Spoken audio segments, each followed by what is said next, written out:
आवाज आ रही है देखना। हाँ जी बच्चों, नमस्कार, गुड मॉर्निंग, राधे राधे, जय श्री कृष्ण। क्या हाल चाल है आप लोगों के और कैसी चल रही है आप लोगों की तैयारी? आ जाओ, देखिए फटाफट से आ जाओ सब लोग। राहुल, पूजा, अरविंद, आरुषि, शिवानी। शिवानी क्या कह रहे हैं कि सर जी मैंने कल ही दिखा रहा है, एक बार शिवानी का मैसेज दिखा रहा हूँ, ऊपर आया है एक बालिका का कि मैंने कल ही कोर्स खरीदा है। अच्छा, मुझे टेंशन हो रही है, इतना कैसे पढ़ेंगे और 4-5 महीने बच्चे हैं। बेटा पहले तो टेंशन को साइड में रख के आओ, है ना। टेंशन नहीं लेने का है, टेंशन देने का। और उसके बाद में भी आपके पास बहुत समय है। नवंबर, दिसंबर, जनवरी, फरवरी, मार्च, 5 महीने, 5 × 3 = 15, 150 दिन। आज भी अगर तुम चाहो, रेगुलर अपने 7-8 घंटे क्लास चल रही है। ये इनके अलावा आपको पता है आपकी क्लास मंडे टू फ्राइडे होती है, तो सैटरडे संडे को आप एक्स्ट्रा क्लास ले। आप आसानी से अपने सिलेबस को कवर कर सकती हो मेरे प्यारे बच्चों, ठीक है ना। निशु, रेखा, लवकुश, राम सिंह, संखाला, रेखा शर्मा, राहुल तोमर, क्लास अटक रही है ना? ना अटक तो नहीं रही यार, ठीक चल रही है। छुट्टियां खूब मनाई है ना दीपक जायसवाल, मौज काट ली एक सप्ताह पूरी। अब उस सप्ताह की पूर्ति भी करनी है हम लोगों को, है ना भाई। अब वे पूर्ति भी करनी है मेरे प्यारे बच्चों। चलिएगा, अब बातें करने वाले हैं दोस्तों। पिछली क्लास के अंतर्गत हमारा थोड़ा सा स्वास्थ्य ठीक नहीं था, आपको पता है। उस वजह से हमें गुजराल जो थे अपने इंद्र कुमार गुजराल जी, वहां तक ही मैंने पढ़ा करके छोड़ा था और कुछ चीजें मैंने आप लोगों के लिए अधूरी छोड़ी थी। जैसे मैंने आप लोगों को एक बताया था कि साहबानों के केस के बारे में मैंने आपको नहीं बताया, और एक दो चीजें भी और आएगी, इनके बारे में मैंने आपको नहीं बताया। तो बहुत सारी, बहुत तो नहीं, मैं 2 या 3 कहानियों के माध्यम से भी इन चीजों को मैं आज आपको कंप्लीट करूंगा। आज मेरी तबीयत बिल्कुल सही है, 100% सही हूं मैं। अब आप आगे लिखिएगा अटल बिहारी वाजपेयी, 14वें नंबर पे लिखिएगा। हमने पिछली क्लास के अंतर्गत मेरे प्यारे बच्चों आई के गुजराल की बात कर ली थी, इंद्र कुमार गुजराल। और अब लिखिएगा आप अटल बिहारी वाजपेयी। अटल बिहारी वाजपेयी है ना, लगातार 2 बार प्रधानमंत्री बने थे मेरे प्यारे बच्चों। अटल बिहारी वाजपेयी बहुत अच्छे नेता थे।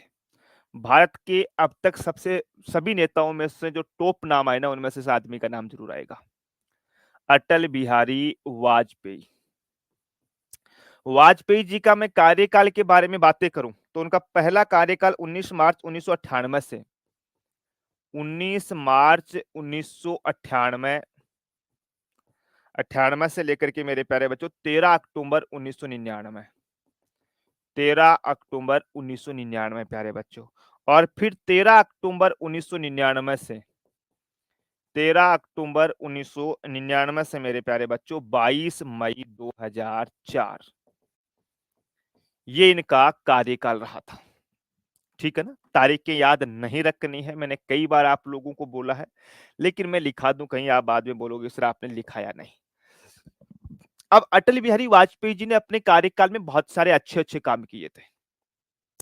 सबसे पहले तो ध्यान रखना है कि इनका जो डेट ऑफ बर्थ आती है मेरे प्यारे बच्चों, है ना, इनका जो जन्म दिवस आता है 25 दिसंबर को, उस दिन सुशासन दिवस मनाया जाता है, ठीक है ना। एक तो ये ध्यान रखना है। परीक्षा में कई बार पूछा गया है कि भारत के किस प्रधानमंत्री के जन्म दिवस दिवस पर सुशासन दिवस मनाया जाता है। तो 25 दिसंबर, 25 दिसंबर को जन्मदिन, जन्मदिन।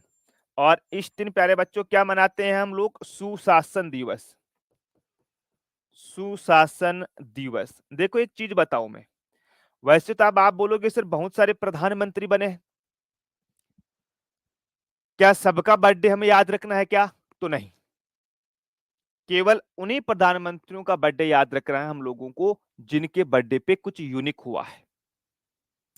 जैसे एक बर्थडे आपको याद रखना अटल जवाहरलाल नेहरू का। जवाहरलाल नेहरू के बर्थडे पे आपको पता होगा बाल दिवस मनाते हैं हम लोग। क्यों? क्योंकि नेहरू जी को छोटे बच्चे बहुत पसंद थे। नेहरू जी जब भी उनके पास खाली समय होता या वो फ्री होते, तो बच्चों के साथ खेलते। बच्चे नेहरू जी को चाचा कह करके संबोधित करते थे, इसीलिए नेहरू जी का नाम चाचा नेहरू पड़ा था। और फिर 14 नवंबर 1959 को पहला बाल दिवस मनाया गया था और उसके बाद में उन्होंने अपने एवरी बर्थडे के ऊपर भारतीय राष्ट्रीय चिल्ड्रन जिसको बोलेंगे, राष्ट्रीय बाल दिवस बोलते हैं उसको, राष्ट्रीय बाल दिवस मनाने की घोषणा हुई थी दोस्तों। एक बर्थडे याद रखना आपको मोरारजी देसाई का, 29 फरवरी को आता है, 4 साल से एक दिन आता है। एक याद रखना इनका, क्यों? क्योंकि इनके बर्थडे पे सुशासन दिवस की घोषणा हुई थी प्यारे बच्चों। ठीक है? ठीक है सर। तो 25 दिसंबर को जन्मदिन, सुशासन दिवस। उसके बाद में मेरे प्यारे बच्चों, उन्होंने एक बहुत ही अच्छा काम किया था, आपको पता होगा, 11 मई और 13 मई को, है ना? 11 मई और 13 मई को मेरे प्यारे बच्चों, याद है सब लोगों को? 11 व 13 मई, 13 मई को दूसरा परमाणु परीक्षण, दूसरा पोखरण परमाणु परीक्षण, पोखरण परमाणु परीक्षण। अच्छा, इनका नाम क्या था मेरे प्यारे बच्चों? इनका नाम क्या था मेरे प्यारे डियर? ये बताओ, 11 मई और 13 मई को जो परमाणु परीक्षण किया था, जो पाकिस्तान पहले मान नहीं रहा था, है ना, कि तुम तो झूठ बोल रहे हो, तुमने परमाणु बम का परीक्षण किया ही नहीं है। हमने अब की बार बता देंगे, ले बेटा, अब की बार मान ले तू, है ना? अब की बार मान ले प्यारे बच्चों। एक कहानी सुनाऊंगा कि हमें इस परमाणु परीक्षण करने से कितना नुकसान हुआ था। वो कहानी आपको साहबानो केस से जोड़ करके ही बता दूंगा। पहले इसको थोड़ा सा पढ़ लेते हैं, उसके बाद में हम बातें करेंगे। इन्हीं के समय मेरे प्यारे बच्चों, आपको पता होगा 1999 में कारगिल का युद्ध हुआ था। अच्छा, इसको कारगिल का युद्ध क्यों कहते हैं? क्योंकि कारगिल एक जगह का नाम है जम्मू कश्मीर में, वहां पे ये युद्ध हुआ था मेरे प्यारे बच्चों, इसलिए उसको कारगिल का युद्ध कहते हैं। ठीक है ना? कई बार बच्चों के दिमाग में आता है कि सर कारगिल का युद्ध क्यों कहते हैं? तो प्यारे बच्चों, कारगिल एक जगह का नाम था। स्माइलिंग बुद्धा, बहुत बढ़िया मेरे प्यारे बच्चों, है ना? कारगिल एक जगह का नाम है, इस वजह से मेरे प्यारे बच्चों, इसको क्या कहा जाता है? कारगिल का युद्ध कहा जाता है। उसके बाद में लिख लो मेरे प्यारे डियर, 1999 में लाहौर घोषणा हुई थी। लाहौर डिक्लेरेशन, लाहौर घोषणा, इसी युद्ध की समाप्ति हुई थी मेरे प्यारे बच्चों। ठीक है साहब। उसके बाद में आपको ध्यान रखना है, तो सन 2000 में संविधान समीक्षा आयोग आया था। संविधान समीक्षा आयोग, समीक्षा मतलब हमारे संविधान का रिव्यू किया गया था कि भैया इस संविधान में किसी प्रकार की कोई कमी तो नहीं है। अगर कोई कमी है तो हम लोगों को कोई बदलाव करना है तो वो कर सकते हैं प्यारे बच्चों। इन्हीं के समय आपको पता होगा 13 दिसंबर, ये तारीख याद रखनी है, 13 दिसंबर 2001 को संसद के ऊपर हमला हुआ था। संसद पर हमला हुआ था प्यारे बच्चों। भारत के लिए एक प्रकार से एक काला दिन था इस दिन, है ना भाई? भारत के लिए एक प्रकार से एक काला दिन था मेरे प्यारे बच्चों। ये अटल बिहारी वाजपेयी जी के काल में जो अच्छी-अच्छी चीजें हुई, वो आप लोगों को मैंने बताई है मेरे प्यारे डियर। ठीक है? चलिएगा साहब। हाँ, अब लद्दाख में आ गया। सर पीएम से पहले में विदेश मंत्री थे। पीएम से पहले में विदेश मंत्री थे, क्या कहना चाहते हैं अमित तिवारी जी आप? ऑपरेशन शक्ति एंड पोखरण 2, बिल्कुल साहब। अमित तिवारी, मैं समझ नहीं पाया आप क्या कहना चाहते हो प्यारे बच्चों? पीएम से पहले विदेश मंत्री मतलब आप उनके बारे में कहना चाहते हो क्या? जवाहरलाल नेहरू के बारे में। जवाहरलाल नेहरू विदेश मंत्री भी रहे हैं भारत के और भारत के प्रधानमंत्री भी रहे हैं। ठीक है ना? चलिएगा साहब। आगे लिखो मेरे प्यारे बच्चों, आप लोग इसमें 15 नंबर लगा करके डॉक्टर मनमोहन सिंह, डॉक्टर मनमोहन सिंह, मनमोहन सिंह प्यारे बच्चों। मनमोहन सिंह जी का जो कार्यकाल है वो 22 मई 2004 से लेकर के 26 मई 26 मई 2014 तक इनका कार्यकाल था। लगातार 2 बार भारत के प्रधानमंत्री बने प्यारे बच्चों ये। ठीक है ना? भाई लगातार 2 बार भारत के प्रधानमंत्री बने। पहले ये वित्त मंत्री थे प्यारे बच्चों, है ना? पहले वित्त मंत्री भी रह चुके हैं ये। पहले वित्त मंत्री थे। पहले वित्त मंत्री थे। पहले वित्त मंत्री थे ये। वित्त मंत्री थे, एक तो ये ध्यान रखना है। दूसरा, 2005 के अंतर्गत इन्होंने एक बहुत ही बढ़िया एक्ट लेकर के आए थे, आरटीआई, राइट टू इंफॉर्मेशन, जिसको हम बोलते हैं सूचना का अधिकार। सूचना का अधिकार मेरे प्यारे बच्चों, ठीक है ना। मनरेगा लेकर के आए मेरे प्यारे बच्चों ये, अरे भैया ये मनरेगा लेकर के आए, एमजी नरेगा जिसको बोलते हैं, आपको पता है ना, एमजी नरेगा। एमजी नरेगा क्यों बोलते हैं, आपको पता है प्यारे बच्चों इसको? देखो, शुरुआत जो इसकी हुई थी ना, वो केवल नरेगा से हुई थी, हालांकि ये योजनाओं के अंतर्गत आता है ना, ये योजनाओं के अंतर्गत आता है मेरे प्यारे बच्चों। तो लिखना, ध्यान रखना इसमें, पहले ये केवल नरेगा था, national employment rural guarantee act, यानी राष्ट्रीय गारंटी रोजगार अधिनियम, ठीक है। फिर 2009 में 2 अक्टूबर 2009 को इसका नाम एमजी नरेगा हो गया, महात्मा गांधी एमजी का मतलब हो गया महात्मा जी का गांधी एंड का national employment rural guarantee act, ठीक है। तो पहले नरोगा, सॉरी, नरेगा, फिर एमजी नरेगा, यानी महात्मा गांधी नरेगा। इसकी शुरुआत किसने की थी? इन्होंने की थी प्यारे बच्चों। इनके अलावा मैं और इनका एक बहुत इंपॉर्टेंट काम बताऊं, आरटीई आया था इन्हीं के समय, आरटीई जिसको राइट टू एजुकेशन बोलते हैं, right to education, right to education 2009 के अंतर्गत आया था प्यारे बच्चों ये, है ना। और ये जो लागू हुआ था, ये आपको ध्यान रखना है, लागू हुआ था ये 1 अप्रैल 2010 को। कब लागू हुआ था? 1 अप्रैल 2010 को लागू हुआ था मेरे प्यारे बच्चों। हाँ, ठीक है। सर अटल बिहारी वाजपेयी ने 13/10/1999 से 22/5/2004 ये क्यों नहीं कराया? बेटा करवा दिया ना। अच्छा, इन्होंने एक काल में मतलब 2 बार शपथ ली थी इन्होंने, है ना, 2 बार शपथ ली थी। आप लिख सकते हो यहाँ भी 19 मार्च 1998 से 2004 लिख सकते हो, कोई बात नहीं है। लेकिन इन्होंने 2 बार शपथ ली थी मेरे प्यारे बच्चों, ये 3 बार प्रधानमंत्री बने थे, 3 बार टोटल शपथ ली थी। जबकि मनमोहन सिंह जी ने 2 ही बार शपथ ली थी मेरे प्यारे बच्चों, ठीक है। नेहा बोले कि सर करेक्ट जीके का बताओ ना, लिखा है कि नहीं, प्लीज रिप्लाई दो सर, मैंने पहले की क्लास पूरी की है। करेक्ट जीके का बताओ ना बेटा, करेक्ट, अरे करंट जीके पूछ रहे हो, करेक्ट जीके किसका पूछ रहे हो आप नेहा? हम्म, फर्स्ट वित्त मंत्री थे या पास्ट में? फर्स्ट वित्त मंत्री नहीं थे बेटा ये, किरण, मैंने लिखाया है जब मोरारजी पीवी नरसिम्हा राव प्रधानमंत्री थे ना, तब मेरे प्यारे बच्चे मनमोहन सिंह जी वित्त मंत्री थे, ये 1991 के अंतर्गत। आप भूल गए पिछली क्लास का प्यारे बच्चे, रिवीजन नहीं किया आपने। इसलिए आप लोगों को मैं एक बात बोलता हूं कि भाई रिवीजन करके जरूर आइएगा आप लोग, है ना भाई, रिवीजन करके जरूर आइएगा मेरे प्यारे बच्चों आप लोग, ठीक है। और एक लास्ट लाइन और लिख लो इसमें, ये प्यारे बच्चों आरबीआई के गवर्नर भी थे, आरबीआई के गवर्नर। यहां से परीक्षा में पूछा गया है क्वेश्चन कि भारत के ऐसे कौन से प्रधानमंत्री हैं जो आरबीआई के गवर्नर रह चुके हैं? डॉक्टर मनमोहन सिंह, ठीक है ना, डॉक्टर मनमोहन सिंह मेरे प्यारे बच्चों। चलिएगा, लास्ट लिख लो अब आप, है ना, लास्ट लिख लो अब आप लोग मेरे प्यारे बच्चों, नरेंद्र मोदी, नरेंद्र मोदी, नरेंद्र मोदी, ठीक है। नरेंद्र मोदी की कार्यकाल की बात करें तो प्यारे बच्चों 2014 से लेकर के अब तक है, ये तीसरी बार प्रधानमंत्री बन चुके हैं प्यारे डियर, ठीक है ना भाई, तीसरी बार प्रधानमंत्री बन चुके हैं। तो 26 मई तारीख लिख लो आप लोग इसमें, 26 मई,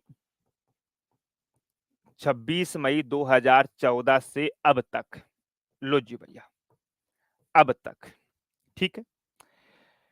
वर्तमान में 17वीं लोकसभा चल रही है, तो 15वीं 16वीं 17वीं तीनों लोकसभा के अंतर्गत दोस्तों प्रधानमंत्री ये बने हैं। इनका दूसरा सबसे लंबा कार्यकाल है प्रधानमंत्रियों में अब तक। पहला तो किनका पता आप लोगों को, है ना, दूसरा सर्वाधिक कार्यकाल, दूसरा सर्वाधिक कार्यकाल, सर्वाधिक कार्यकाल, ठीक है जी, बिल्कुल साहब। और तीसरी बार पीएम बने हैं ये, तीसरी बार, तीसरी बार पीएम बने हैं मेरे प्यारे बच्चों। पहले गुजरात के मुख्यमंत्री थे, ये लिखा चुका हूं। और इन्होंने जो काम किए हैं वो आप लोगों के सामने, मुझे शायद बताने की आवश्यकता है नहीं, है ना। नोटबंदी कर दी मेरे प्यारे बच्चों इन्होंने, है नोटबंदी मेरे प्यारे डियर। इनके अलावा जीएसटी लागू कर दिया, है धारा 370 मेरे प्यारे बच्चों, धारा 370 हटा दी। और अगर बात करें तो राम मंदिर इनके कार्यकाल में बना। और इम्पोर्टेंट काम अगर मैं बताऊं आप लोगों को तो अरे मेजर काम आप लोगों के सामने है। डिजिटल क्रांति लेकर के आए, कई सारी चीजें हैं, आपको ध्यान रखना है। ठीक है, ये आप लोगों के प्रधानमंत्री है, वो कंप्लीट हो गए मेरे प्यारे बच्चों। अब जो हमारी चीजें पिछली बाकी रही हुई थी उनके बारे में थोड़ी सी मैं बातें करता हूं। सबसे पहले तो एक मैंने आप लोगों को, जब मैं राजीव गांधी पढ़ा रहा था तो राजीव गांधी काल के समय मैंने आप लोगों को बताया था मेरे प्यारे बच्चों, है ना। राजीव गांधी कार्यकाल के समय मैंने आप लोगों को बताया था मेरे प्यारे बच्चों, एक केस आया था और वो केस भारत की राजनीति के अंतर्गत बहुत इंपॉर्टेंट था मेरे प्यारे डियर। उस केस से भारत की राजनीति के अंतर्गत अगर मैं बताऊं मेरे प्यारे बच्चों, है ना भाई, बताऊं मैं तो एक प्रकार से ये मान लो कि नई दिशा मिली थी। शाहबानो केस बहुत सुर्खियों में रहा है। मुझे आपको तीन चीजें बतानी है, एक तो बतानी है शाहबानो केस, एक तो बताना है शाहबानो केस, ठीक है साहब, है ना। एक बताना है आप लोगों को परमाणु परीक्षण के बारे में, परमाणु परीक्षण के बारे में, ठीक है। एक गुजराल सिद्धांत। देखो गुजराल सिद्धांत में कुछ नहीं था, गुजराल सिद्धांत तो एक ही चीज था कि भैया पड़ोसियों के साथ संबंध मजबूत करो। क्या था कि पड़ोसियों के साथ संबंध है वो मजबूत करो, यही थे गुजराल सिद्धांत कि अपने भारत के जो आसपास के पड़ोसी है ना, हम पहले क्या करते थे कि रशिया से हम अच्छे संबंध बना रहे थे, अमेरिका से अच्छे संबंध बना रहे थे, फ्रांस से अच्छे संबंध बना रहे थे, जर्मनी से अच्छे संबंध बना रहे थे, ऑस्ट्रेलिया से अच्छे संबंध बना रहे थे, अन्य देशों से सबसे अच्छे संबंध बना रहे थे, लेकिन हमारे पड़ोसी है उनके साथ हमारे अच्छे संबंध नहीं थे। तब गुजराल साहब ने बोला था कि देखो, पड़ोसी अपने लोकल भाषा में बोलो तो कहावत है ना कि पड़ोसी तो आधी रात नहीं काम आवे, है ना। तो पहले अपने पड़ोसियों के साथ अच्छे संबंध बनाओ, उसके बाद में हमें दूसरे बनाओ। तो ये तो था अपना गुजराल सिद्धांत, एक लाइन का ये। अब मैं साहबानो केस की एक कहानी सुनाता हूं आप लोगों की, जो आपके रोंगटे खड़े कर देगी। उससे पहले कई बच्चों के कुछ डाउट है, तो मैं थोड़ी सी आप लोगों से बातें कर लेता हूँ। दीपक सर, बीजेपी पार्टी कब बनी थी? 1980 के अंतर्गत बनी थी बेटा बीजेपी पार्टी। ये मैं आपको जब जनता दल पढ़ाऊंगा ना, सॉरी माफी चाहता हूँ, राजनीतिक दल, वहां बताऊंगा आपको, है ना, पार्टियां बताऊंगा बिल्कुल। बीजेपी, कांग्रेस, आम आदमी पार्टी, समाजवादी पार्टी, जो नेशनल पार्टियां हैं, उन सब के बारे में पढ़ाऊंगा प्यारे बच्चों। केशवानंद भारती केस 1973 में बता चुका हूँ शिवानी, और बता दूंगा आप लोगों को। सर केस के बारे में भी पूछा सर, संविधान के ऊपर सरिया लागू किया था साहबानो केस। अभी बातें करेंगे बेटा, उसी की बातें करेंगे। दिल्ली पुलिस की डेट आगे है बेटा, इसकी बातें मत करो। यहाँ पे पीएम मोदी पर हमला हुआ क्या, ये अभी चर्चाएं चल रही है। हमला नहीं हुआ था, हमला करने की संभावना थी प्यारे बच्चों। इंडियन हिस्ट्री क्लास कल से शुरू हो जाएगी, टाइम आज शाम तक आपको बता दिया जाएगा। सलमा जी आप क्या सुना रहे हैं प्यारे बच्चों, बताइए। राहुल सिंह बता रहे हैं कि सर हाँ बेटा, हिस्ट्री क्लास आपकी कल से शुरू हो जाएगी। टाइमिंग है उसका थोड़ा सा ऊपर नीचे हो सकता है, तो वो आज डिसाइड हो जाएगा। अभी मेरी बात हो रही थी। करंट अफेयर जल्दी हो जाएगा।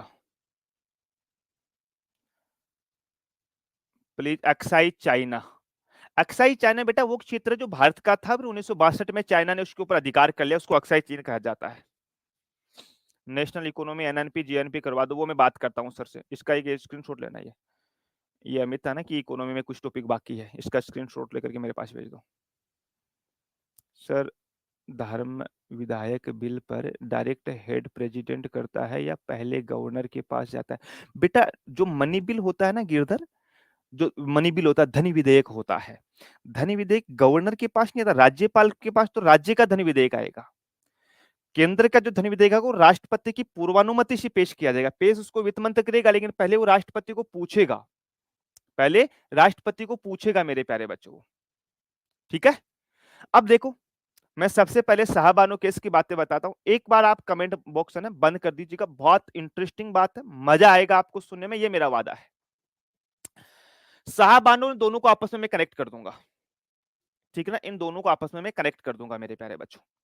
देखो साहबानो केस घटना घटी थी, एक साहबानो नाम की एक महिला थी, एक साहबानो नाम की एक महिला थी प्यारे बच्चों। इस महिला की एज थी 62 वर्ष, 62 ईयर, और इसके 5 बच्चे थे, इसके 5 बच्चे थे। और इसके जो हस्बैंड थे, पति थे, वो वकील थे मेरे प्यारे बच्चों। क्या थे? पति जो हस्बैंड थे मेरे प्यारे बच्चों, हस्बैंड जो थे वो वकील थे प्यारे डियर, ठीक है ना।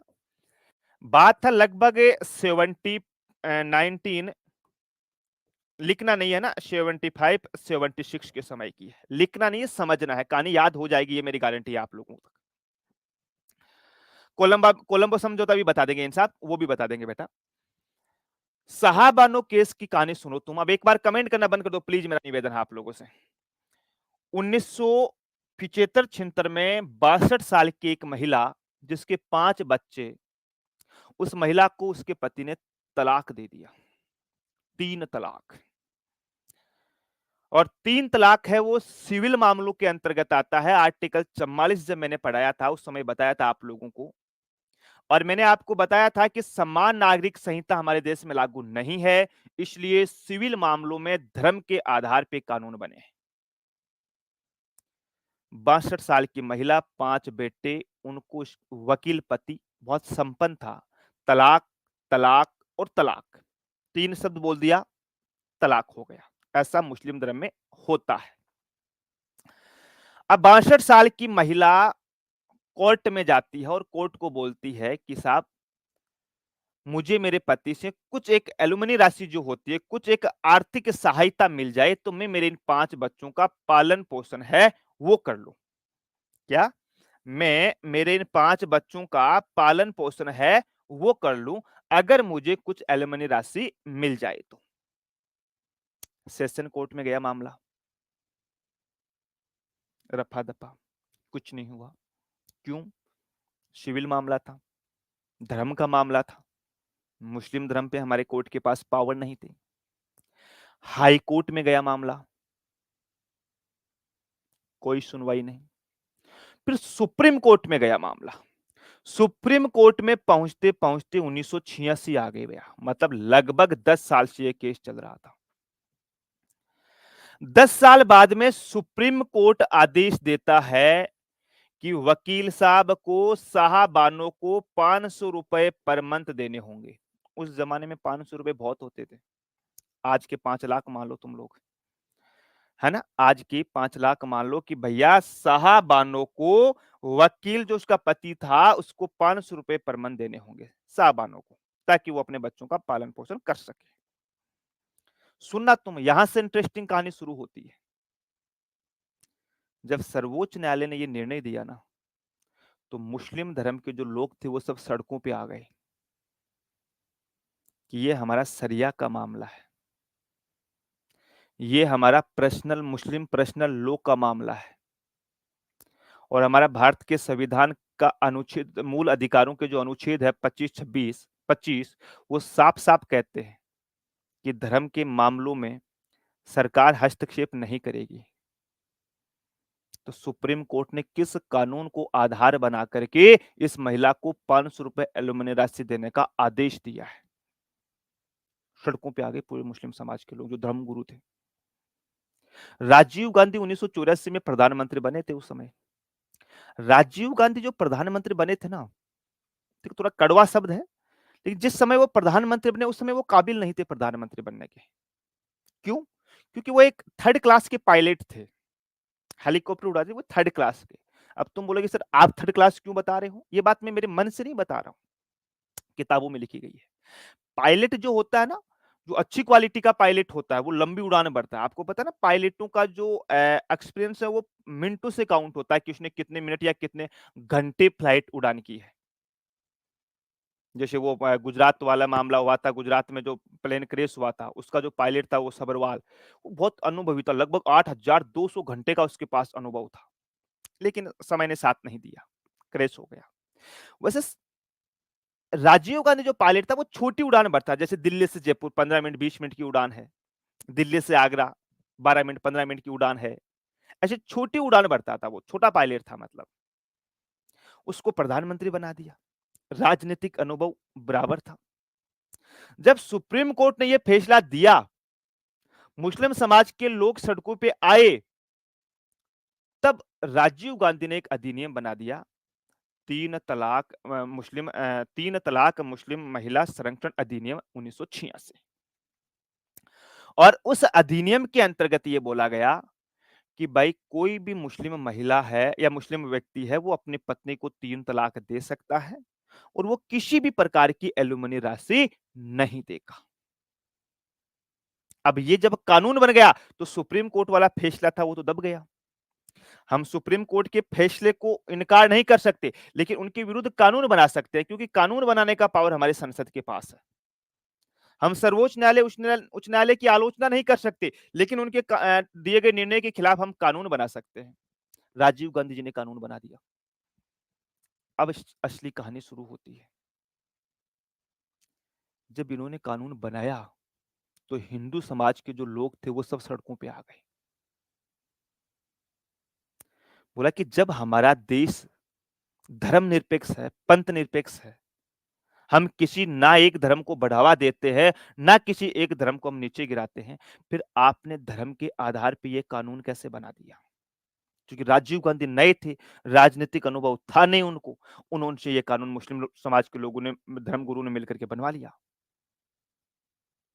अब राजीव गांधी की समस्या कि भैया यहां तो उन्होंने बना दिया, लेकिन यहां पर जो विश्व हिंदू परिषद के लोग थे, विश्व हिंदू परिषद के जो लोग थे, वो मेरे प्यारे बच्चों सड़कों पे आ गए कि राजीव गांधी जी, जब हमारा देश धर्मनिरपेक्ष है, तो आपने किस आधार पे कानून बना दिया? अब राजीव गांधी जी क्या करें? हिंदू मुस्लिम, उससे पहले भारत में इतना हिंदू मुस्लिम नहीं था, ध्यान से सुनना एक बार। अब यहां धीरे धीरे हिंदू एक तरफ हो रहे थे, मुस्लिमों और हिंदुओं के बीच में एक दीवार सी आ रही थी। राजीव गांधी को किसी ने सलाह दी, सजेशन दिया। अब मैं थोड़ा सा बैक चलता हूं 1 मिनट के लिए, इस बात को यहां होल्ड करता हूं। जब भारत 1947 में आजाद हुआ था ना, भारत और पाकिस्तान दोनों अलग अलग हुए थे। उस समय जो बाबरी मस्जिद थी, बाबरी मस्जिद का नाम सुना आप सब लोगों ने? अयोध्या में थी। वर्तमान में वहां पे राम मंदिर बना दिया उसको तोड़ करके। पहले राम मंदिर था, फिर जो औरंगजेब ने तोड़ करके बाबरी मस्जिद बनाई थी। आई थिंक औरंगजेब ही था, मैं थोड़ा सा नाम मिस कर रहा हूं, कौन था वो मुझे पता नहीं। बाबरी मस्जिद किसने बनाई, है ना? और फिर उसको तोड़ करके ये बना दिया गया। ठीक है। 1947 के अंतर्गत एक समझौता हुआ था भारत के अंतर्गत, कि जो विवादित ढांचा है भारत के अंतर्गत, जो विवादित ढांचा है, वो जैसे के तैसे ही रहेंगे, उनमें किसी भी प्रकार का कोई हस्तक्षेप, कोई कुछ नहीं होगा।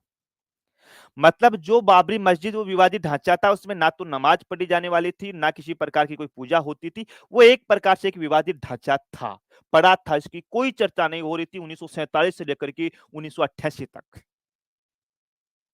लेकिन विश्व हिंदू परिषद जब सड़कों पे आए, राजीव गांधी ने अपने आप में सोचा और कुछ लोगों ने उनको सजेशन दिया कि आपने एक तरफ तो मुस्लिमों के लिए कानून बना करके बहुत अच्छा किया, अब दूसरी तरफ आप हिंदुओं को राजी करने के लिए जो बाबरी मस्जिद विवादित ढांचा था, उसके एक स्थान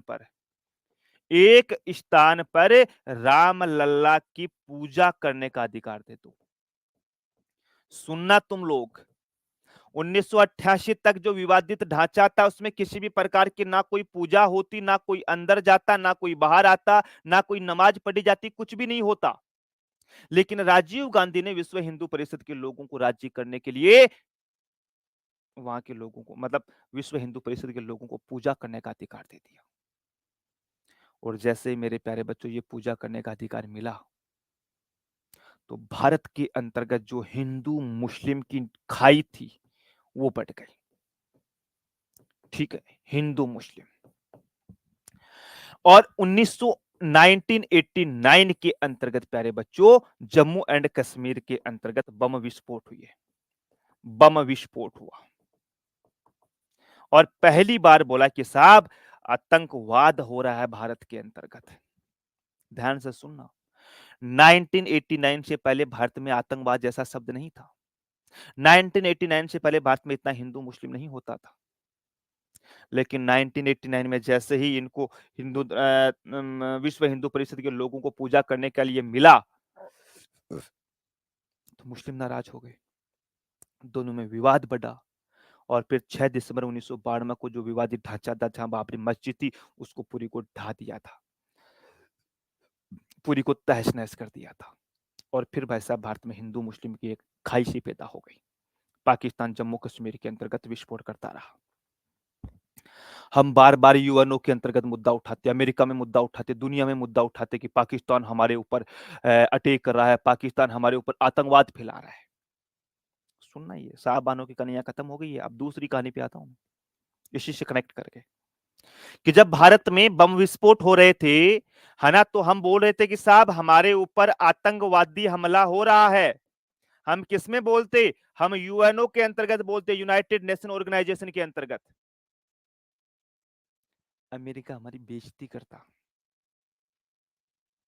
अमेरिका कहता आतंकवाद नाम का कोई होता ही नहीं है, तुम झूठ बोलते हो इंडिया वालों। डज नॉट वर्ड टेररिज्म, कोई आतंकवादी शब्द ऐसा नहीं है। क्यों? क्योंकि पाकिस्तान अमेरिका की गोद में बैठा था। जैसा अमेरिका कहता वैसा पाकिस्तान करता। और अमेरिका नहीं चाहता था भारत में शांति बन करके रहे, क्योंकि अमेरिका तो बहुत घटिया प्रकार का देश है। अब हम लोगों ने जब 11 मई और 13 मई को परमाणु परीक्षण किए, 11 मई और 13 मई को मेरे प्यारे बच्चों 1998 में हमने परमाणु परीक्षण किए थे। परमाणु परीक्षण किए थे, सुनना तुम कहानी। हमने जैसे ही परमाणु बम परीक्षण किया, पूरी दुनिया हमसे नाराज हो गई। क्यों? अब देखो, कहते हैं ना कि जब जलन तो सबको होती है, जब पड़ोसी का बच्चा सफल हो जाता है, तुम सफल नहीं होते हो, तो घर वाले भले ही सामने ना बोले, लेकिन अंदर अंदर तो होते कि इनका बच्चा लग गया नौकरी, हमारा नहीं लगा। रिश्तेदारों को भी होती है कि नहीं होती है, सत्य है बात। लेकिन अब हमने परमाणु परीक्षण कर लिया, पूरी दुनिया हमसे नाराज हो गई। तुमने कैसे परमाणु परीक्षण कर लिया? क्योंकि पहले दुनिया के पास बहुत कम कंट्री थी, 4-5 कंट्री थी जिनके पास परमाणु बम था। हमने भी कर लिया। हमें पूछा कि आपने परमाणु बम परीक्षण क्यों किया यूएनओ के अंतर्गत। इन पे एक फिल्म बनी हुई है, परमाणु द पोखरण। पोखरण द परमाणु, कुछ इस प्रकार की एक मूवी बनी है, देखना। जॉन इब्राहिम की बहुत शानदार मूवी है, 2 घंटे की फिल्म है, आज ही देखना। ये अच्छी सीख देगी आपको, पता चल जाएगा कि किस परिस्थितियों में हमने परमाणु परीक्षण किया था। राजनीतिक उलट-पुलट उस समय हो रही थी हमारे देश के अंतर्गत। अमेरिका का बहुत भयंकर प्रेशर था, लेकिन सबसे बच करके हमने किया। पोखरण द परमाणु परीक्षण, ये मूवी देखना आप लोग। सबको मैं रिकमेंड कर रहा हूँ, आज शाम को जैसे क्लास खत्म हो, ये फिल्म जरूर देखना आप। पोखरण पोखरण द परमाणु परीक्षण, द परमाणु, कुछ ऐसा ही नाम है उसका। मैं थोड़ा सा नाम मिस कर रहा हूँ, लेकिन आप पोखरण द परमाणु लगाओगे तो मूवी आ जाएगी। वो 2 घंटे 2-3 मिनट की मूवी है। मैंने कम से कम 8 से 10 बार उस फिल्म को देख लिया। मजा आता है उसमें देखने में, आपको बहुत अच्छी है, बहुत देशभक्ति मूवी है। जब हमने ये परीक्षण किया तो हमें पूछा कि तुम लोगों ने परमाणु परीक्षण क्यों किया? हम लोगों ने इनको बोला कि साहब पाकिस्तान जो है हमारे ऊपर आतंकवादी हमला कर रहा है, इसलिए हमने ये परमाणु परीक्षण किया। अमेरिका बोला कि तुम झूठ बोल रहे हो, कोई पाकिस्तान तुम्हारे ऊपर आतंकवादी हमला नहीं कर रहा है, कोई आतंकवादी हमला नहीं होता है। और पूरी दुनिया ने हमारे ऊपर सैंक्शंस लगा दिए, प्रतिबंध लगा दिए। पूरी दुनिया ने मेरे प्यारे बच्चों हमारे ऊपर प्रतिबंध लगा दिए कि भारत के साथ कोई भी व्यापार नहीं करेगा, ना कोई भारत से खरीदेगा, ना कोई भारत को कुछ बेचेगा। अमेरिका डोन था भाई साहब, अमेरिका की बात से मानते। लेकिन कहते हैं ना कि असली दोस्त कौन? जो मुसीबत में काम में आए। दोस्त तो वही होता है, तुम्हारी सफलता में जिस दिन तुम सफल हो जाओगे, उस दिन तुम्हारे दोस्त बहुत बनेंगे। लेकिन आज तुम्हारे दोस्त कौन है, उस पे डिपेंड करता है। जब तुम्हारे पास फूटी कोड़ी नहीं है, और जब तुम्हें अगर 100 रुपए चाहिए, वो तुम्हें अगर कोई दोस्त तुम्हारी मदद करे, वो तुम्हारा दोस्त है। इस समय पूरी दुनिया हमारे खिलाफ, सब हमारे खिलाफ। 2 हमारे लंगोटिया यार, जिनका भारत कभी ऐसा नहीं चुका पाएगा। एक तो फ्रांस और एक रूस। ये हमारे लंगोटिया यार। लंगोटिया यार किनको बोलते हैं? बचपन वाले दोस्त, जो हमेशा से हमारा मुश्किल परिस्थिति में साथ देते हैं। इन दोनों ने हमारा साथ दिया मुश्किल परिस्थिति में, इन्होंने हमें बचाया। लेकिन कहते हैं ना कि जिसका कोई नहीं होता उसका ऊपर वाला होता है। हमारे अच्छे दिन आने शुरू हुए। कैसे हुए? अब सुनना तुम लोग। जो अमेरिका बोलता था कि आतंकवाद होता ही नहीं है, जो अमेरिका बोलता था कि भैया आतंकवाद होता ही नहीं है, इंडिया वालों तुम झूठ बोल रहे हो, हमारी तो मजबूरी थी साहब। हम तो क्या करते, पाकिस्तान जब चाहे भाग के बम फोड़ देता। भाई पाकिस्तान जब से बम फोड़ देता भाग के, लेकिन ऊपर वाले के घर में देर है अंधेर नहीं। 2001 के अंतर्गत, सुनना तुम कहानी, कनेक्ट करना आपस में। 2001 के अंतर्गत यूएसए के अंतर्गत ओसामा बिन लादेन ने मेरे प्यारे बच्चों, वहां का जो वर्ल्ड टावर था, ऐसा बना हुआ था वो वर्ल्ड टावर, इसके बीचों बीच हेलीकॉप्टर निकाल दिया था। ओसामा बिन लादेन बहुत बड़ा इंजीनियर था। सोचो, बिल्डिंग थी, बिल्डिंग के बीच में से हेलीकॉप्टर निकाल दिया था उसने। और अमेरिका ने अपने आधिकारिक मौतों का परीक्षण किया था कि 2700 लोगों की मौत हुई थी वहां पे। मौत 2700 लोगों की, ऐसा यूएस ने बोला था, लेकिन आधिकारिक डाटा बताते हैं कि यहां 10,000 से ज्यादा अमेरिकी नागरिकों की मृत्यु हुई थी। और ओसामा बिन लादेन का जो 26/11 हमला बोलते हैं, क्या बोलते हैं उसको, हमारे अच्छे दिन यहीं से शुरू हुए। पूरी दुनिया के अंतर्गत हाहाकार मच गया था, अमेरिका के ऊपर हमला, अमेरिका के ऊपर हमला, अमेरिका के ऊपर हमला। और होता ही है भाई, गांव के अंतर्गत जैसे कोई गरीब आदमी है, छोटा मोटा आदमी है, उसकी कोई पिटाई कर दे कोई नहीं पूछता, कोई थप्पड़ मार दे कोई नहीं पूछता, कि बेचारा गरीब है, कोई मार देगा। लेकिन जो गांव का सबसे पैसे वाला, सबसे मजबूत आदमी होगा, अगर उसके कोई थप्पड़ मार दे तो पूरे गांव में हाहाकार मच जाती है। और गांव के मुखिया जी को उस आदमी ने थप्पड़ मार दिया, अरे गांव के मुखिया जी को उस आदमी ने ऐसे कर दिया, उसकी बेइज्जती कर दी। वो वैसा ही हुआ था यार। अमेरिका के ऊपर ओसामा बिन लादेन ने जो वर्ल्ड ट्रेड पार्क के ऊपर हमला किया, 2700 लोगों की मृत्यु हुई। अगले दिन सुबह सुबह की बात, हमारे अटल बिहारी वाजपेयी जी आराम से गार्डन में बैठे बैठे चाय पी रहे थे। बोला अमेरिका को फोन, तो यार जॉर्ज बुश था शायद उस समय उसका राष्ट्रपति, आई थिंक। फोन किया, जी हाँ जी राष्ट्रपति महोदय जी, कैसे हैं आप अमेरिका वाले राष्ट्रपति जी। बोला जी ठीक तो नहीं है। बोला क्या हुआ, ठीक नहीं हो। बोला साहब हमारे ऊपर आतंकवादी हमला हुआ है। बोला साहब एक बार दोबारा बोलिएगा, थोड़ी आवाज साफ नहीं आई, आपकी रेंज नहीं है। कि साहब हमारे ऊपर आतंकवादी हमला हुआ है। तो हमारे आडवाणी वाजपेयी जी ने कहा कि पिछले 12-13 साल से ये बात मैं संस्कृत में बोल रहा था क्या? मैं भी तो यही बोल रहा था ना कि हमारे ऊपर आतंकवादी हमले हो रहे हैं। तुम्हें तब समझ में नहीं आ रही थी, तब तो तुम बोले तुम झूठ बोल रहे हो। अब जब खाओ ना पड़े भाषा का खूनी वाला हार्ड पर लागे, जरा ध्यान पड़े कि जब तुम्हें खुद को ऊपर बीती है तब तुम्हें पता चला है। तब अमेरिका की आंख खुली, और अमेरिका को इससे बहुत नुकसान हुआ, लेकिन इंडिया को बहुत फायदा हुआ। इंडिया को फायदा क्यों हुआ? क्योंकि जितना भी भारत के ऊपर मेरे प्यारे बच्चों ये पूरी दुनिया ने प्रतिबंध लगाया था, सब हट गया। क्यों हटा? क्योंकि दुनिया को पता चल गया कि आतंकवाद होता है। अमेरिका वालों को भी पता चल गया आतंकवाद होता है। रशिया फ्रांस हमारे साथ पहले पहले से हमारे साथ है, तो जितने भी देशों ने हमारे साथ प्रतिबंध लगाए थे, सब ने हमारा प्रतिबंध हटा दिया। और भारत के लिए अच्छे दिन, वरना 1998, 99, 2000, 2001 जो 3-4 साल भारत के लिए थोड़ा सा बहुत मुश्किल भरे थे। ये तो हमारे ये दो लंगोटिया यार थे, इसलिए हमारा काम चल गया, वरना स्थिति हमारी थोड़ी खराब हो गई थी मेरे प्यारे बच्चों। ठीक है ना? तो ये कहानी थी जिसमें मैंने आपको साहब बानो केस समझा दिया, आतंकवाद समझा दिया, 26/11 का हमला समझा दिया, और परमाणु परीक्षण का समझा दिया। परमाणु परीक्षण की एक मूवी बताई है प्यारे बच्चों, जब भी आपको समय मिले जरूर देखना, बहुत कुछ सिखाएगी आप लोगों को।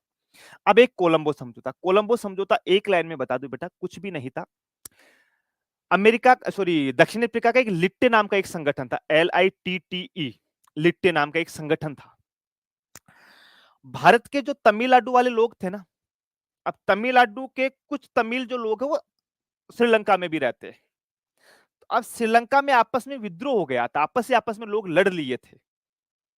राजीव गांधी अच्छा आदमी, वैसे अच्छा आदमी था राजीव गांधी।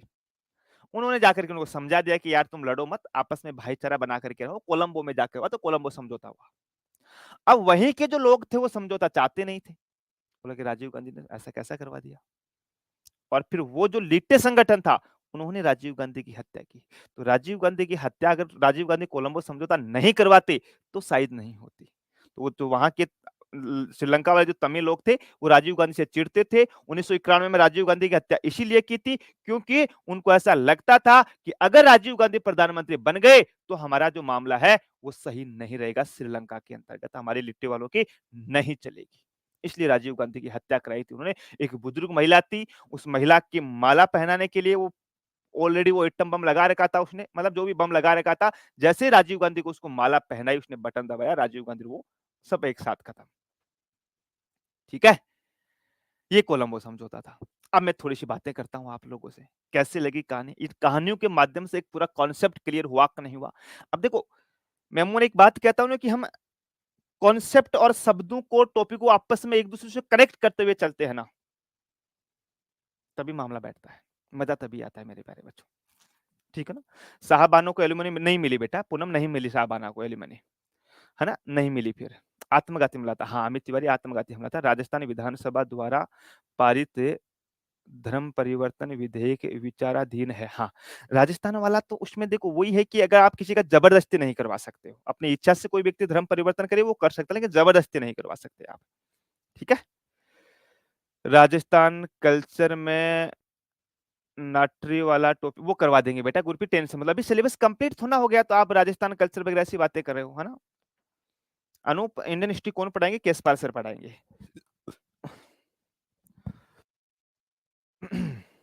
बहुत बढ़िया, राम सिंह गजब है, पहली बार जीके समझ आ रही है। अरे वाह मेरे प्यारे दोस्तों, मजा आ गया, बहुत बढ़िया। फिर तो ओल्ड पेपर कहाँ से, ओल्ड पेपर सांकला जी हमने करवा रखे, मैंने खुद ने यूट्यूब पे करवा रखे। आप Rajasthan police sub inspector previous year डाल देना, आरडब्ल्यू आ जाएगा आपको। ताशकंद समझौता तो मैंने बताया था बेटा, ताशकंद उज्बेकिस्तान में जगह है जहां पे भारत और पाकिस्तान के बीच में 1965 का जो युद्ध हुआ था उसका समझौता कराने के लिए लाल बहादुर शास्त्री गए थे। फिर वहां उनकी हत्या हुई, कैसे मौत हुई वो एक रहस्यमय है मेरे प्यारे बच्चों। सर वर्तमान में तो 3 तलाक बंद नहीं। देखो आप कई बार सोचते हो ना कि 3 तलाक बंद है, 3 तलाक बंद नहीं है प्यारे बच्चों। 3 तलाक कई प्रकार के होते हैं, जैसे एक तो 3 तलाक में इंस्टेंट 3 तलाक होता है, तलाक बिद्दत होता है। यानी जो इंस्टेंट 3 तलाक है ना, जो मुस्लिम पति अपनी पत्नी को तलाक तलाक तलाक एक साथ 3 बार बोल दिया। आपने देखा होगा 2017-18 में ऐसे मेट्रो हुए थे कि कोई भी पति है, मुस्लिम पति अपनी पत्नी को फेसबुक पे तलाक तलाक लिख के भेज रहा है, व्हाट्सएप पे तलाक तलाक लिख के भेज रहा है, मेल आईडी पे तलाक तलाक लिख के भेज रहा है ना, लेटर में तलाक तलाक लिख के भेज रहा है, वो बंद हुआ है। बाकी जो एक प्रोसेस होती है इनकी, और वो सही भी है ना, कि एक बार आपने तलाक बोल दिया अपनी पत्नी को, थोड़े से विचार मतभेद हो गई तो तलाक बोल दिया, फिर कुछ दिन बाद में आपस में राज्यमंदा हुआ या जो भी समझौता हुआ तो ठीक है, ना हुआ तो महीने 1.5 महीने बाद फिर दूसरा तलाक से प्रयोग करोगे, फिर तीसरा तलाक, है ना। तो उसमें ऑलमोस्ट 6-7 महीने 8 महीने का एक गैप होता है, तो वो तो जायज है, लेकिन इंस्टेंट 3 तलाक नहीं बोल सकते आप। एक हमारा बालक कब से बालिका है, एक बालक है, क्या बोल रहा है कि राजीव गांधी का अधिनियम तो बेकार है वर्तमान में। सर राजस्थान में कहाँ से हो आप? मैं बेटा राजस्थान की सीकर से हूँ। सीआरपीसी 125 के तहत किसी भी वर्ग की महिला भरण पोषण लेने की हकदार है, उसमें धर्म की बात नहीं आती मेरे प्यारे बच्चों। पूनम कुमारी जी, ये बात बिल्कुल सही है आप लोगों की, लेकिन उस समय नहीं था मेरे प्यारे डियर। और सीआरपीसी जो है ना, उसके अंतर्गत आपको पता होगा ये केवल सिविल मामलों में लागू है, उसमें नहीं लागू है। सॉरी, सिविल में लागू नहीं है, क्रिमिनल में लागू है। हाँ, गुट निरपेक्ष आंदोलन, गुट निरपेक्ष में ऐसा था प्यारे बच्चे कि जब हम आजाद हुई थी ना नई नई, तो दो हमारे सामने महाशक्तियां थी, एक अमेरिका एक यूएसएसआर, जो आज का यूएस। अमेरिका कहता कि मैं सबसे बड़ा पावरफुल, यूएसएसआर कहता मैं सबसे बड़ा पावरफुल। तो सेकेंड वर्ल्ड वॉर के बाद में बहुत से छोटे छोटे देश आजाद हुए थे, जिसमें से हम भी थे, पाकिस्तान भी थे और कई सारे देश थे। अमेरिका बोलता कि तुम हमारे साथ आओ, हम तुम्हें सपोर्ट करेंगे। रशिया बोलता तुम हमारे साथ आओ, हम तुम्हें सपोर्ट करेंगे। तो हमारे नेहरू जी ने बोला, नेहरू जी थे, साउथ अफ्रीका के कई नेता थे, 5-6 लोगों ने मिलकर के एक गुट निरपेक्ष बनाया। उस गुट निरपेक्ष का मतलब था कि भाई हम ना तो रशिया के साथ है ना यूएसएसआर के साथ है, हम आप सबके साथ है, क्योंकि हम नए आजाद होकर के आए हैं, हम नए नए देश बन करके आए, हमें किसी से कोई मतलब नहीं है। ठीक है। हाँ जी, शिवानी सिंह की सर शिखर लोसल के एक हमारे पुरुष मित्र है, वो गुरुजी है, हम यूपी से। अच्छा अच्छा, अच्छी बात है शिवानी जी, रामेश्वर। सर इंटरव्यू क्वालिफाइंग है, अच्छी बात है। इंटरव्यू क्वालिफाइंग नहीं, इंटरव्यू के नंबर मिलेंगे भाई, इंटरव्यू 50 नंबर का होगा आपका। प्रेसिडेंट तक सब समझ आ रहा है, कुछ नहीं आ रहा है। सर प्रेसिडेंट तक सब समझ आ रहा है, अब कुछ नहीं आ रहा है बेटा। अब तो देवेंद्र सिंह क्या बताया मैंने, प्रधानमंत्री पढ़ाया उसके बाद में तो आज की क्लास से आपको समझ में नहीं आई तो फिर तो बेटा मैं क्या ही बोलूँ देवेंद्र सिंह, है ना? फिर तो बात बुरी लग सकती है, लेकिन फिर तो यही है कि इसमें आप एसआई के लिए अपना समय खराब मत कीजिएगा प्यारे बच्चे, है ना? और बताओ रामनिवास? मिल जाएँगे रामनिवास, मिल जाएँगे वो तो, है ना? आपको अपने एप्लीकेशन के ऊपर भी जो है ना, वहाँ पर भी डाल रखे हैं। सीधा आप गूगल पे डालोगे आरपीएससी प्रीवियस ईयर पेपर, वहाँ मिल जाएँगे आपको, है ना? टेस्ट भी होंगे, वो एक बार आप संदीप सर से बात करना, उसके बारे में थोड़ा-सा मामला कुछ हो गया। नवीन सर से इंडिया हिस्ट्री कर रखी है तो दोबारा करनी है क्या? नहीं, कोई ज़रूरी नहीं है फिर आपको दोबारा पढ़ने की। सेकंड पेपर ऑप्शनल का नहीं बेटा, ऑप्शन कुछ नहीं होता, 2 पेपर होते हैं, दोनों के मार्क्स काउंट होते हैं, ठीक है? Indian history deep I mean complete, हाँ, डीप कंप्लीट होगी बेटा। इंडियन हिस्ट्री के 4 क्वेश्चन आते हैं आपके, उसके अकॉर्डिंग होगी, आप टेंशन क्यों ले रहे हो?